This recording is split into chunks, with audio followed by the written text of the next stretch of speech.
This activity is intended to help us understand the perspective or experience of a person living with dementia. We will start with some excerpts from the book Partial View, an Alzheimer's journal by Carrie Smith Henderson. Henderson was diagnosed with early onset Alzheimer's disease in 1986. He started recording his experiences and thoughts in 1991 to share with others as writing became more difficult.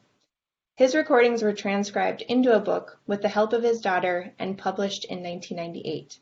Henderson died in 2001. Let's hear some of his quotes now.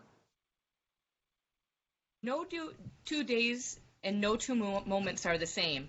You can't build on experiences. You can maybe guess what's going to happen a little while from now, minutes from now, hours from now. We don't know what to expect. I'm scared to death of going downstairs, and it's not a whole lot better going upstairs. You can't live on the bottom all the time, though. There are things I wish I could do, but on the other side, there are still things that I can do, and I plan to hold on to them as long as I possibly can. We want things to be like they used to be, and we just hate that, the fact that we cannot be what we used to be. It hurts like hell. And another really crazy thing about Alzheimer's, nobody really wants to talk to you any longer. They may be afraid of us. I don't know if that's the trouble or not. I assume it is, but we can assure everybody that we know Alzheimer's is not catching. We still believe that there is something ahead, although we know it's going to be diminished. I want to live my life with some sort of dignity and with some sort of brains left. Having brains would be a doggone interesting thing to do.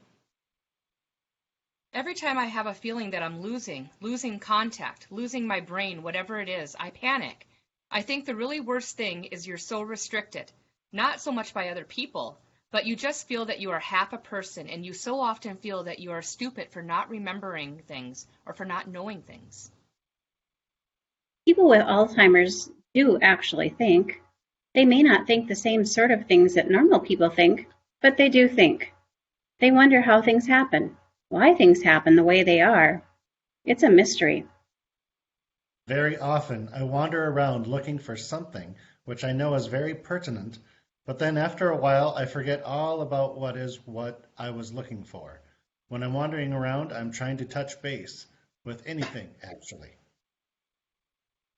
I think the only way to do it is to go with the flow. If you accidentally sit down where people are eating, go ahead and eat.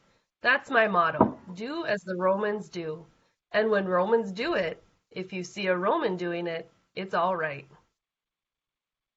My wife is trying extra hard to make things tolerable for me, to give me things to do and to make me feel good. I really, really do appreciate that. If you're going to get Alzheimer's, by all means, pick out a good caregiver, and it's about the best you can do. I'm afraid of losing contact. My wife is the only one who really understands me, and I'm hard to understand. There's so many things about Alzheimer's that are rather bewildering. Sometimes you can have mood swings that are really awful, I think. Sometimes I feel on top of the world. A couple of days ago I did, and today I feel absolutely devastated. I do think it's bad that we sometimes become almost afraid of ourselves and almost afraid of our caregivers and, of course, our family. But it's awful hard to do sometimes.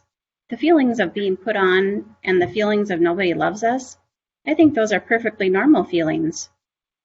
The things you see and things you experience in the dark, to me, are almost life-threatening. And the dark is a time when you don't see things very well. In the dark, you might be just totally lost. So I stay away from that, stay away from the dark as much as I can.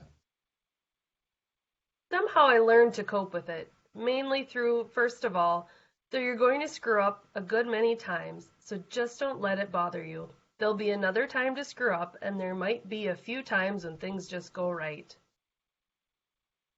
I try to put the dishes on the table as much as possible and do as many chores as I possibly can do. And my wife lets me do that, thank goodness. You need to have something that you can do, even though the fact is there are not too many things that you can safely get into. It's difficult, I think, for somebody with Alzheimer's to not just give up and say, the hell with it.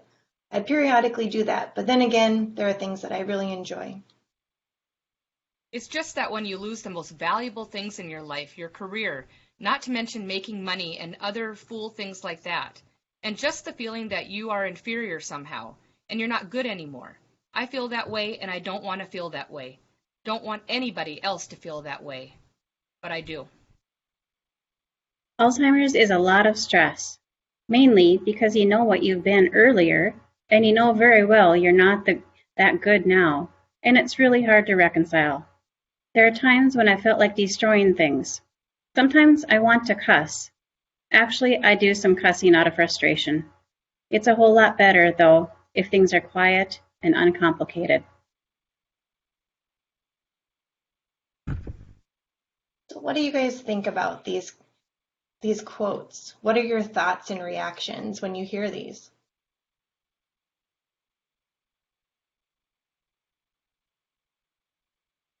There's still a lot of humor that resonates between what maybe he was before the Alzheimer's diagnosis, but there's still the ability to have humor and to use humor after that diagnosis as well.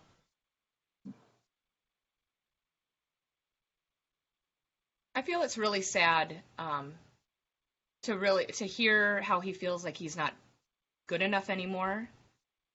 A lot of the feelings that are going on in a person's head, and maybe they're not feeling that they can talk about that with their family. Especially That's when just he, it. Oh, go ahead.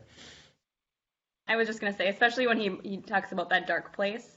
I'm glad that he did bring that up in his story, but you wonder how many people with Alzheimer's aren't really talking about that dark place with their loved ones and the people who are caring for them. And to go along with all of that, he's being very communicative and open. This is his truth. All of these things are his truths. And somebody of that age, and frankly, male, doesn't always open up like this. So this is very nice. Mm-hmm.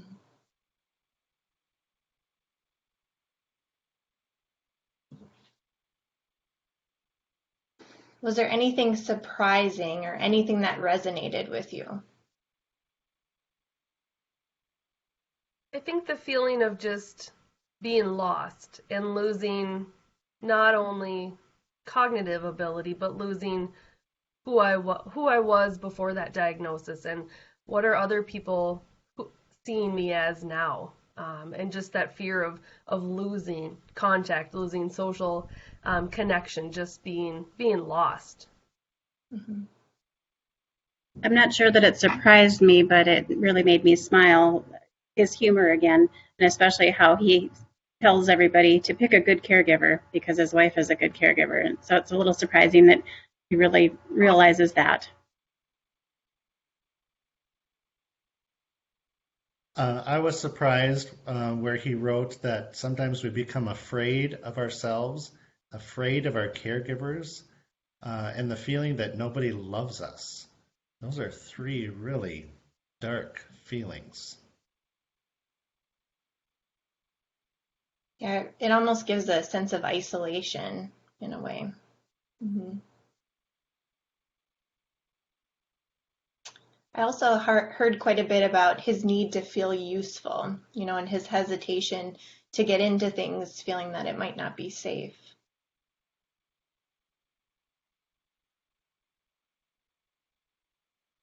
So this is one man's experience, but the familiarity extends to other individuals that we know with dementia. So these are really good quotes to help us really put ourselves into the shoes of somebody who is experiencing these symptoms.